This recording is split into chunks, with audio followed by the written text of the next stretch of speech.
Hi, everybody. This is Old Buck Dave again, back with none other than Old Buck Dell. Old Buck Dale. Welcome back, buddy. We both did some traveling last week, different places, and we're both back home now. Sunny Florida. Yes, we did. Not everybody can be in Florida, as we're going to find out. Hey, with us today, we have Bruce Rettig. He's the author of the memoir Refraction, an Arctic Memoir. Now, Bruce is the author of literary short stories, essays, creative nonfiction, and flash fiction. He graduated from the University of Colorado with a Bachelor of Arts degree in Fine Arts and Fine Arts History. He is one of the founding members of Tahoe Writers Works, a Tahoe area writing group and workshop, and served 10 years as the publisher of Edge, their award-winning literary publication. Rettig's memoir, Refraction, won first-place awards in the 2018 San Francisco Writing Contest, the 2017 Pacific Northwest Writers Association Literary Awards, and the 2017 International Chanticleer Book Awards.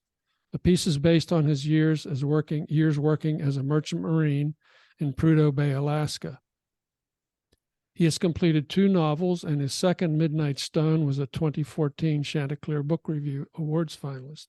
Bruce lives in South Lake Tahoe, California, writes in the early hours of each morning, and works full-time at his graphic design and marketing and advertising agency during the day.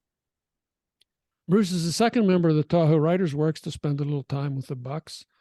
On January 19th, we had the privilege of talking with Bridie Thielen Heidel about her upcoming memoir, Bright Eyes. She read a little excerpt, which she called We Own Tonight, which was extremely well received. And she said, I should take a look at Bruce's memoir. And so here we are. Welcome, Bruce.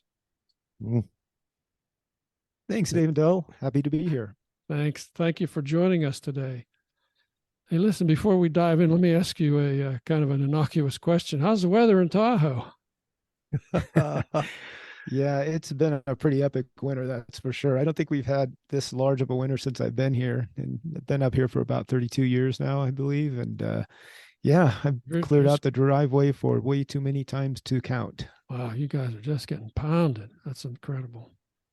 But so we feel your pain, but not that much, I guess. We should, I would like to mention to our listeners that there's nothing we enjoy more than talking about a book. And it's even more pleasurable when you can talk to the guy who wrote it. Yeah, and right. I'm excited to have the opportunity to talk to Bruce. So, listen, let me say right off, I just absolutely loved Refraction. I really didn't want it to end. That's no joke.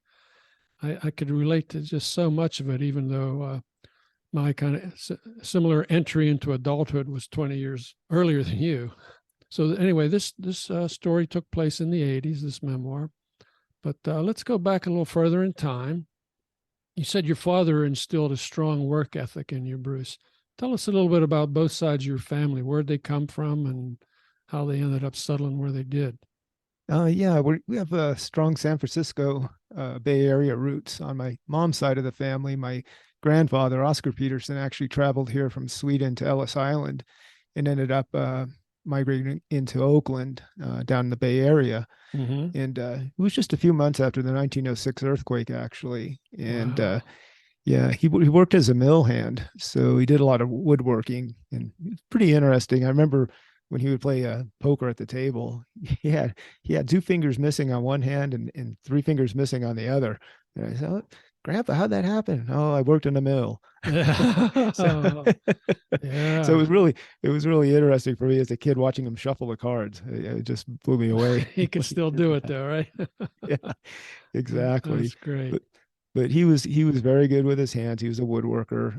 We have some of his furniture around the house now that he made from hand. And I actually have his old hand plane that he used for shaping wood. It's in my office here, and I keep it here just as a reminder kind of our roots. He eventually moved up to Lake County in Northern California. And so all my uncles were farmers, and they used to take me hunting and fishing all the time, and very rural type community. And so I grew up in the Bay Area, but I spent a lot of weekends up in the hills with them. You got some time being an outdoors guy as well as being a Bay Area guy. Right? Nice. Exactly. And my father, he was also he was from Oakland, and he worked at a service station and later at the Southern Pacific Railroad before he got drafted into World War II. And he served only for a short time, then the war let out. And he got educated through the GI Bill, completed classes in electrical engineering. And later he worked at the Naval Air Station in Alameda. And he used to take me over there on the weekends, Alameda Base, and I'd see all the fighter planes and everything. And he was also mechanically very adept. He helped me learn how to work on cars, and along with my brother. My brother ended up managing 3 service stations, Shell stations down the Bay Area, and Okay. also a Goodyear shop. So that was my summertime employment as a teenager. So I got to know how to work on cars and and do a lot of that. And Dad was good around the house, of course, in electronics. We built some of his own TV sets, and this was kind of back in the day where they still had tubes too. And I Oh, remember right, going out. right. Yeah, I That's remember great. going out in the garage and seeing boxes of tubes. So that was kind of my background. Okay. We were always kind of working on cars, and just a lot of people in our family were very good with their hands. So you worked at a service station as a summer job, basically? Yeah, I started Yeah, working yeah. when I was about Okay. 13, I think I Okay. was. I was going to say, let's take it up to the 80s. Now you're in college. You needed a summer job, Yeah. and you had an uncle who was able to get you a job with a merchant marine company that was supporting the maintenance of the Alaska pipeline, which had been completed about, I don't know, 8 or 10 years before that, I guess. So what were your initial thoughts about this new summer job? Were you apprehensive, excited? How'd you feel about kind of leaving the world, or had you thought about it even at that point? Well, it was very exciting, and it was somewhat unexpected too, because I remember asking my uncle. My dad said, "Oh, you should talk to your Uncle Jim." At the time, I was a geology major at University of Colorado. And he said, "Well, your uncle, his company does a lot of work for the oil companies." And at that time, I was majoring in paleontology. So I thought, oh, if I could get an internship with one of the oil companies, that'd be great. I'd get some Oh, experience. yeah. And so I did ask my uncle, and he called me back in a couple of weeks. He said, "Well, I can't get you on anything with the oil companies, but there's a tugboat and barge operation up on the North Slope of Alaska. Would you be interested?" And of course, I said, "Of course." And then I heard the pay, and the pay was really good, especially Ah, for a college student. okay. And yeah, so it was a excitement and kind of a jump in both feet approach. I Hmm. always kind of think back to when I was a kid and you get on the roller coaster and you get in the cart and it's too late to turn back. You can't turn back now. You just hold on. Just hold That's on. Yeah. Yeah, that's kind of the feeling I had, Uh-huh. and I had a very romantic view of working on the North Slope. And when we flew out of Fairbanks and first saw the Trans-Alaska Pipeline, it was really impactful. And then when we landed in Dead Horse, that's when it really set in. And I really had no idea what I was getting into. It was quite a surprise. So tell us a little bit about Prudhoe Bay and Dead Horse, and what it was like showing up in that place, and tell us a little bit about how your the company you work for serviced the pipeline, kind of looking at the big picture. Yeah, just to kind of set the scene, Alaska's North Slope, it's the area north of the Brooks Range, and there's 2 Arctic Ocean seas. There's the Chukchi Sea to the west of Point Barrow and the Beaufort Sea to the east. And the Beaufort Sea is where we sail mostly, it includes Prudhoe Bay. And the location is 300 miles north of the Arctic Circle. So it's as far north as you can go. That's way up Um, there. yeah, exactly. And I mentioned landing in Dead Horse um, in my book, and it might sound familiar because recently it was in the news. That was where one of the balloons were shot down between Dead Horse and Kaktovik. And it was kind of funny because in my book, I made a comment, or I had heard a comment by the union personnel director when I was in Seattle. And he said, "Well, it's not the end of the Prudhoe Bay is not the end of the world, but you sure as hell can see it from there." Yeah, yeah. And- yeah. And Go that ahead. always stuck with me. And Uh-huh. when they had that CNN news story, it was kind of funny because they had interviewed a colonel on there, and he said, you have to keep in mind it's a very remote location. And he said, "I've been up there before, for the Air Force. He was in the Air Force, and he says it's bleak. He said it's literally the end of the world. And I thought, all right, yeah, That's you it. got it. You were there. Yeah. Yeah, I did. But I saw the CNN thing on TV, and it's a dead horse. I said, I know exactly where that is, or at least I've heard about it. So yeah, it's amazing. So yeah, listen, yeah. so once you settled in, so what were your duties here to start? And Yeah, the company I worked for was Arctic Marine Freighters, AMF, and it was run by Crowley Maritime, which was one of the largest maritime corporations in the world. And the camp was located past the oil fields at the end of a gravel causeway, and the causeway stretched out into Prudhoe Bay. So again, I was as far north as you can go, and then you into were the north bay. of north of Prudhoe Bay, even. Yes, Well, you were sticking out into it anyway. Right? exactly as far Wow. as you could go. Yeah, when I first got up there, it was pretty monotonous. You know, it was a lot of grunt work. All the equipment is buried in snow, so that's why I kind of laugh now when people are kind of griping a little bit about shoveling snow. We shoveled out like barges and boats and everything. It doesn't get a lot of snow up in the Arctic. It's actually an Arctic desert, but it gets these big drifts. So anything sticking up out of from the surface, you get these big snow It's drifts. going to catch it. So yeah, my pretty much all my timesheets were 12 hours a day of shoveling snow for about a month solid. And then after that, I learned how to run a forklift. And then after that, all the boats were dry docked on top of the barges. So they were on big wood blocks.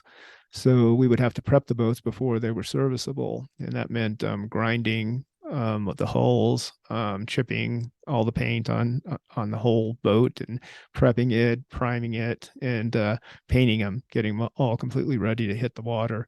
So that was about another month of grind work. And I think that's probably when I decided, I think I want to sail. Because yeah. when they first went into the water, it was just something, and seeing people out there working on them, I thought, yeah, I got to get my merchant mariner's license. So the kind of the whole objective of the merchant marine there was to prepare all the equipment for when the ice thawed, so you can move stuff in and out of there. Was that the idea?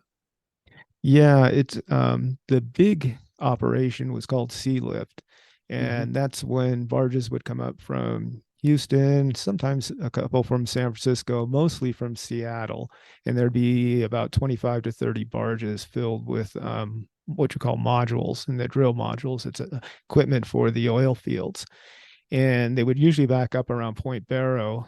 And once the ice receded from Barrow, they were able to make it around and then come into Prudhoe. And our job was to assist them into West Dock and help unload all the equipment. So that was a major endeavor every year towards the end of the summer. But then there were also a lot of other jobs, shuttling surveyors for drill operations, or transporting equipment out to drill rigs. And we also created islands for exploratory drills. We created Muckluck Island up in Prudhoe Bay, and Muckluck Island was kind of infamous. That was the most expensive dry hole in oil industry history. It cost over $1 billion. And it was an exploratory well that came up dry. Ooh. Yeah. But we were on that gravel haul for several weeks. I was on a boat constructing that island. This is kind of a little teaser, the story he's telling here, but the way he put that into words, into his book, it is a clear picture of all this. And it's, I mean, the portion that I've ever read encompasses some of this. I got to remind our listeners that to go ahead and pick up the book. This is a fascinating story, and he's telling it rather lightly. It's amazing how he paints a picture in words. So just remind everybody, this is a book that they can read firsthand. Yeah, again, I thought the way you captured like the immensity, the vastness of the place, and kind of the monotony of the place and the monotony of the jobs. It was you really painted a clear picture in my mind. It was really great to read. Thank you. I was also going to say, Dave, that how he was able to remember all this. You know what I mean? Like, yeah, I know he took a lot of pictures, which is also included in the book, and you explain each one of those. Thank you very much. I said, how did he remember all this stuff? I mean, the way you describe some of the minute details of your life there, I thought it was a great story, a great read. It was a tremendous Yeah. book. I enjoyed it a lot, Bruce. I really did. Oh, thank you so much. I appreciate it. Listen, you'd been there a couple months. You're shoveling snow, chipping paint. Did you ever say, "Boy, I wonder if I made a big mistake here," or was the money good enough that you just kept doing it? Yeah, that first day when I walked into the living quarters, I thought I had made a mistake. I didn't think I was going to make it, to be honest. I looked around the room, and it was probably 10 by 10 or 10 by 15-foot room, not bigger than much of a standard bedroom, but it had 2 bunk beds and then lockers. And I thought, there's 4 guys that live in this room. And then I looked, and there was water pouring down from the top of the ceiling in a puddle at the bottom.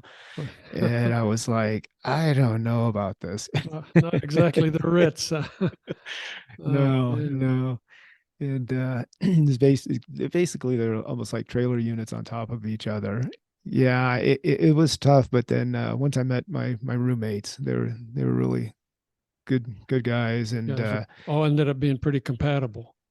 yeah, we got along well, and lucky it was then. good, and I got to meet all the people the next day. My boss was Bill Payne. We was known as the Bear. He had a growl for a voice. The So bear, he I was love that. The bear. Yeah. And Jack Bork was the foreman, and Lee, who took me under his wing, he was the kind of the guy that led all the grunts and Yeah, kind of tell us. taught them. You got a quick Lee story you could tell us? I really enjoyed listening to that guy's stories. Yeah, Lee was great. I mean, the minute I met him, he broke into a bear hunting story right off the bat. I'm just like, who is this guy? And he was a bear guide up in Washington, and he just told this very colorful story. I'm like, oh my gosh. I go, well, this will help pass the time, but he was a lot of experience. He had sailed around the world 3 times. He had fought in several wars. He was in a close call in the Coral Sea, Battle of the Coral Sea. He was blown off the deck of a oiler, what they call an oiler, a ship. It was a ship. It was a USS Neosho. And it was a fuel tanker that supported the rest of the fleet. And he talked about that, and said he was on the side, and he goes, yeah, I was looking, and these bombs were coming in, and you could see them kind of sideways, and then you knew you weren't going to get hit. He goes, I saw this one coming, and it was a perfect circle. And he said, the next thing I knew, he goes, I was laying on my back, and I looked down the deck, and my shoes were 15 feet away from me. Wow. Jeez. I loved his stories. Man, oh man. That's Yeah. You're lucky. Hey, listen, let me ask you about a close call or two that you had. I know you talk about 2, well, I'll call them near-death experiences. And one, you knew you were in big trouble immediately, but there were other people around to help you. Now, the other one was maybe not as traumatic initially. I don't know, but you were all alone. So I'm wondering if you could read a passage describing that second one. I can set the scene for you. So this was you and a coworker had been assigned to clean out, or you called them mucking out, the interior of a barge. Now you had to open a manhole cover, and then you went down a ladder into the belly of the barge. And you're keeping your fingers crossed that you didn't have any oxygen-starved pockets in this it was really pitch black, because of the continual oxidation and rusting, it would rob oxygen from the air. So I know you guys worked till lunchtime, and then your partner decided to take a break. He left the barge. You said you'd be along shortly. So can you take it from there? Yeah, thank you. Yeah, the scene starts off, as you say, I was in the belly of a barge working. So we'll start from there. The totality of the void felt as though it was something tangible, as if it held its own undeterminable weight and mass. It felt as though I could reach out and touch it, hold on to the complete nothingness, and feel the complexity of everything I lacked. Somewhere in the void, there was indeed something. I called into the black entombment. Hello? Complete silence. Had I heard my voice? Shit, I mumbled and stood up. This is way too fucking early in the season to let my mind spiral off. I climbed the ladder out of the belly of the barge, squinting as I crawled out of the manhole. A deep breath of frigid air and the moan of the camp generator helped ground my consciousness. I made my way to the bow of the barge. The expanse of the frozen sea stretched to the shoreline of the same shade of gray as the sky above.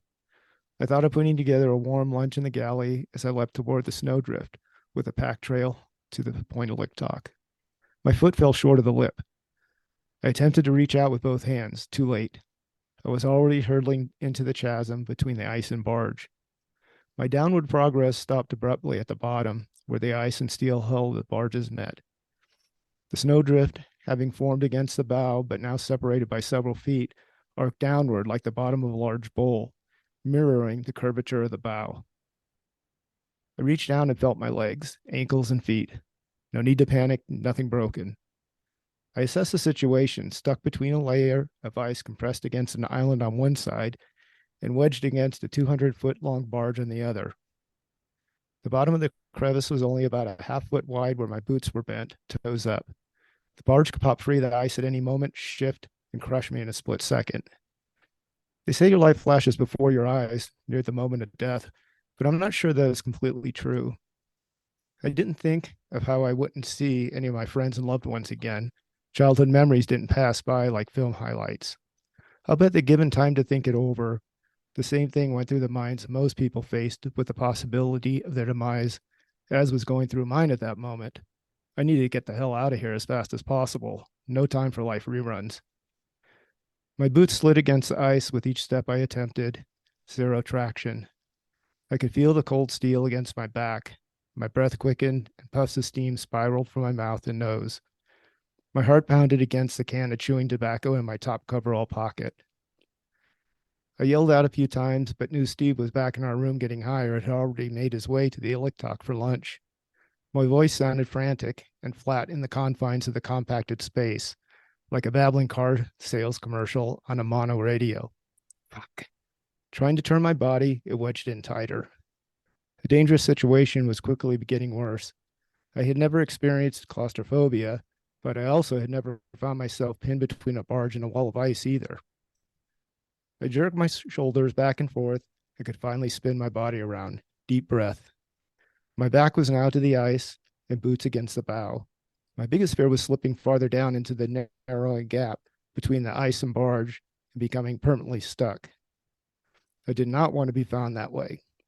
I also realized I was exerting too much strength in my struggle to claw my way out. A calmer, more concentrated effort would probably yield better results. Pushing against the bow of the barge with both hands and feet in equal pressure and pressing my back against the frozen wall, I slowly slid my way up the surface of the curved ice. I thought of how fast I had slid down compared to how slow I was, inching my way upward. Gravity's a bitch on a slippery slope of metal and ice. Approaching the top, I made my move. Pushing as hard as I could with both feet, I crested the lip of the frozen drift and spun around on my stomach. Did the Inupiat have a name for being crushed by steel and ice? I rested for a few seconds until my cheek became numb from lying on the drift, and I lifted my head.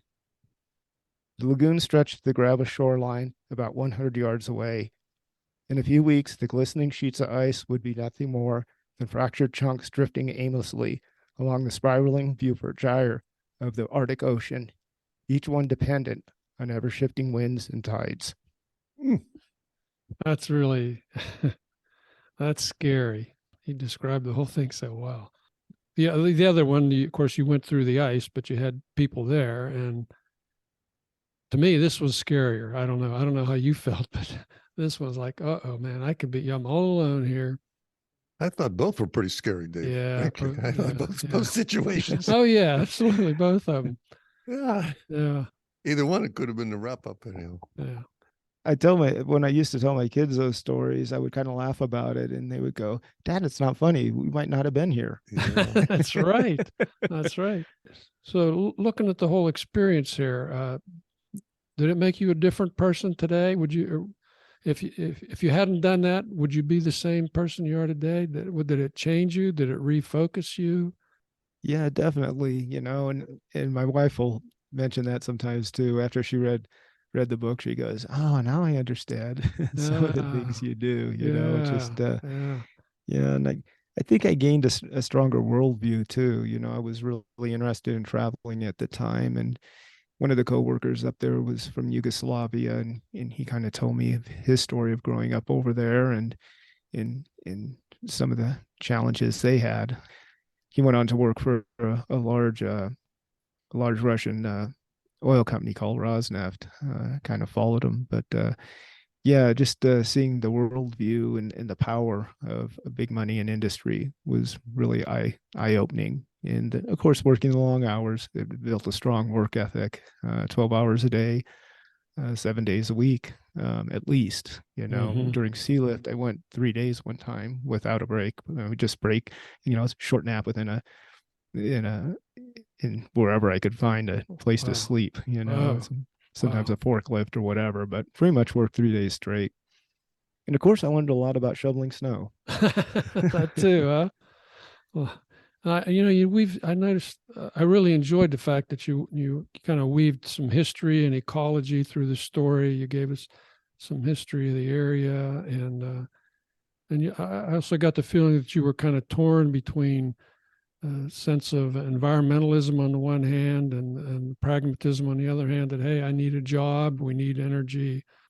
Your thoughts the same? Do you have the same balance now versus back then when you're looking back? Yeah, and that's what kind of changed too. When I wrote the piece, I wanted to have a lot of reflection because the way I viewed the industry back then, you know, you justified a lot, and Lee was good about that too. He said, "Look at the see, they raised the pipeline so the caribou herds can go underneath it. It doesn't bother them at all," and you know, and had that kind of view. And I looked around, and I said, "Yeah, it seems like they're trying to be sensitive." And but then as you go along, I think it was when I saw my first sea lift and saw the power of the oil companies, what they could do. They could do pretty much anything, you know, and it was very interesting. And also at that time, you know, you heard a little bit about greenhouse gases, but not much. That was kind of back page stuff.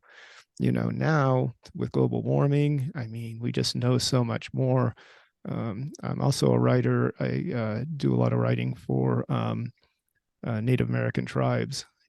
A couple of my colleagues have family members that were at Standing Rock, and you know, we all know the history going on there with DAPL and everything. And so, yeah, I've changed my view quite a bit in looking at things, but the world has changed. You know, we know more now too, and I think it's my friend, also a friend of mine who read the book. He said he found it interesting that it's actually 3 stories: a story of my personal experience in the Arctic, the story of my life outside the Arctic over the passage of time now, and the story of the demise of our planet. Yeah, I think that really captures it all. Absolutely. Let everybody know it's a fantastic story. It's a great book. I'd recommend anybody that can get a hold of it to read it. We're gonna put a link to your to where they can buy the book, Homebound Publishing, and we're gonna put a link to your website also, Bruce. Thank you very much for being here. I wish we could talk longer. I had a lot more questions to ask you here. This was great. I certainly endorse the book and urge everybody to get it and read it. Oh, well, thanks so much, Dave and Dell. I just love your podcast, Two Old Guys. It's great. Two Old Guys. They're excellent. And I look forward to hearing stories from future guests. I really enjoyed Bridie's story. She's such a strong writer. And yeah, I'm going back in some of your archives and listening to some of the others. So thank you for all your great work. All right, man. Take care. We'll see you all next time. Thank you, everybody. Old Buck Dell saying, see you next time.